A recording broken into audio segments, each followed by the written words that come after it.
Hujan lebat dan ribut malam tadi mengakibatkan pokok tumbang di beberapa kawasan di Selangor. Kejadian turut menjejaskan kawasan perniagaan serta kediaman.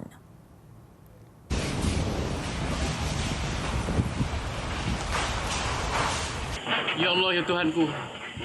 Habis dah rata dah. Tak ada bumbung dah rumah. Menerusi perkongsian media sosial malam tadi memaparkan kejadian ribut dan angin kencang yang berlaku di beberapa kawasan di Lembah Kelang.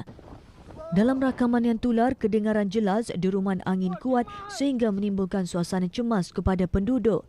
Menurut hantaran-hantaran tersebut, antara kawasan yang teruk dilanda ribut antaranya Meru Kelang, Kuala Selangor dan Shah Alam.